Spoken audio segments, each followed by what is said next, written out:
Hi, my name's Levi Beckstead, and I just want to talk to you about hunting conservation and the importance that a hunter plays in conserving animals, protecting different species, and really providing the overall funds that come with doing that. An example in May of 1977 where hunting was taken away in an area in Kenya. There was a land owned by Martin Anderson that he used for cattling and for hunting. The hunting rights activists came in, took away the rights to hunt that whole area. Basically what happened is the poachers were able to come in and they took out like 5,000 to 6,000 elephants on that property. The reason for that is no more hunting, which means no more hunters paying the conservation fees that take place in order to protect those animals. So this report comes from an article by Martin Anderson in 2015, and he said, sadly, the often emotional rhetoric between the hunting and the non-hunting communities obscures the large area of shared agreement. Both camps want passionately to preserve animal populations.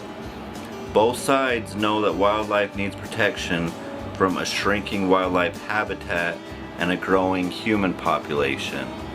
And it's very important to have that funding and able to protect that. So there's no doubt that hunting needs to be governed.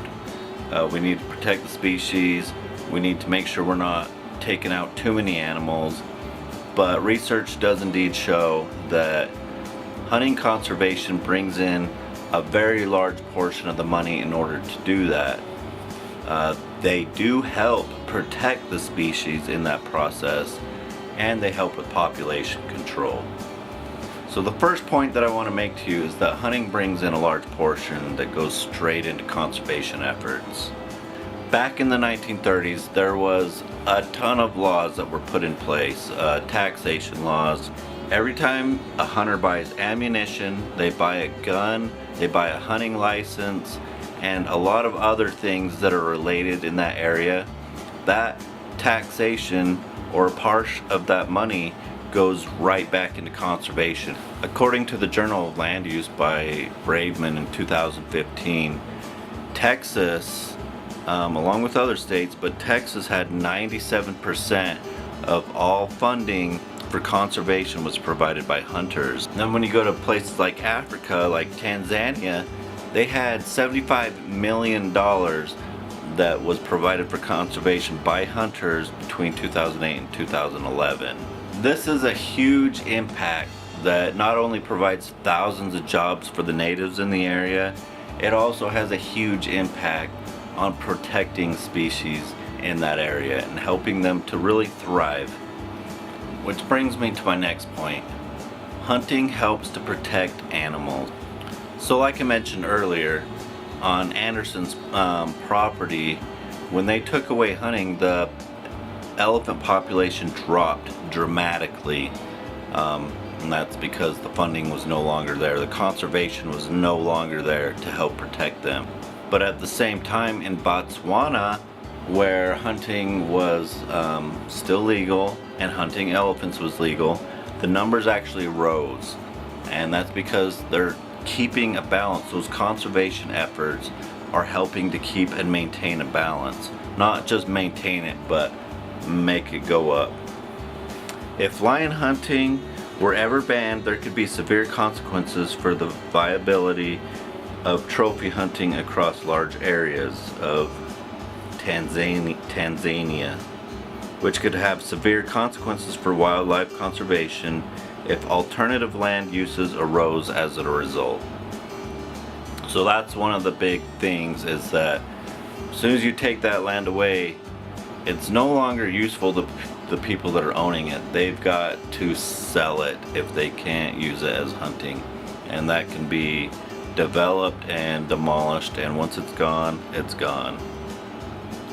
The third point that I want to make is population control. So there was another extensive research that was done from 1966 to 2009. Basically, it observed 73 different forest birds in an area that was you could no longer hunt at that point in 1966. And what they ended up observing is that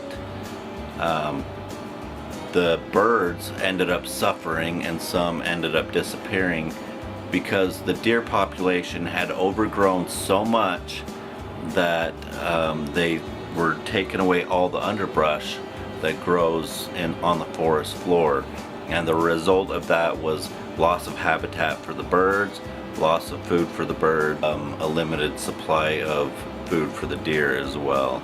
The second part of this is that deer collisions, and according to a CNN report in 2006, there's about 1.5 million deer vehicle collisions per year, which result in 150 deaths and $1.1 billion in property damage annually. If there's an overpopulation of deer along a highway stretch, they can up the numbers in game tags for the hunters to come in and help do that. So I want to end with a conclusion that just says hunting and conservation go hand in hand. The evidence is abundant. Hunting brings in a very large amount of conservation monies.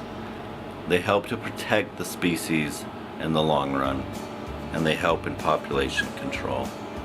There was an LA Times article that took place in 2015 that I think is worth mentioning that says, "It is often hunters who do the most to preserve the species they hunt."